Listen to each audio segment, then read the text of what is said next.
Let me ask you a question. Have you ever wanted a headache?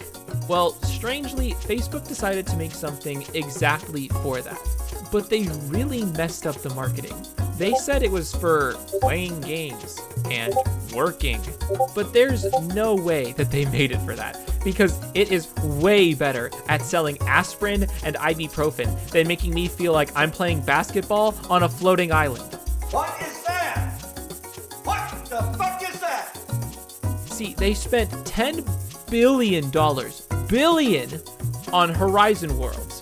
But what the public doesn't actually know is that Mark has secretly been using old PS2 graphics processors and pocketing the $10 billion himself. I know this because there is no way that anyone could spend billions on something like this and then make ads about it. Ads are what you make when you want people to see your product.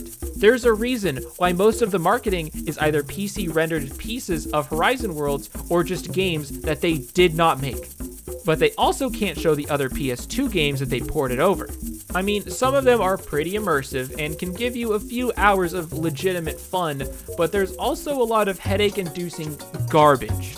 I took a really good look through the library of available games on the MetaQuest 2, and after scrolling through about 6 good games that they show off, there was basically nothing but cheap knockoffs. Hell, they were so desperate that they let you connect to Steam and scroll through Steam's VR catalog. But it's just porn. There's so much porn. There's so much porn. It's just porn.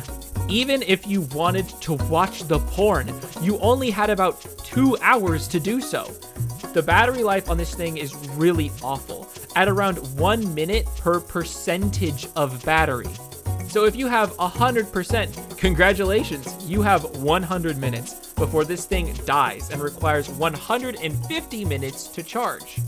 The thing that really disappoints me is that I can see some of the things that would make this actually be pretty enjoyable. For instance, the default homes in Steam are really nice looking. However, you can tell that they got downscaled for the MetaQuest because it has the graphical capability of a microwave from the 1960s. Now, I know a lot of this is marketed as working in the metaverse, but can you imagine for a second your boss being okay with you only working for 4 hours because the work items that you have are charging for the other 4 hours? Or even worse, could you imagine only working for 2 hours that day because you have such a bad migraine that you have to lay in bed for the rest of the day? As someone who works at their computer all day and has had their fair share of degenerate gaming sessions, nothing can compare to the pain of a bad experience on the MetaQuest. Its inability to have a consistent battery, a $400 price tag, is equivalent to 2 monitors that would not give you eye strain after 8 hours. And you know what? You don't have to charge! You don't have to charge the monitors! So, is the metaverse gonna happen? Yeah, in about 50 years, and not by Mark fucking Zuckerberg.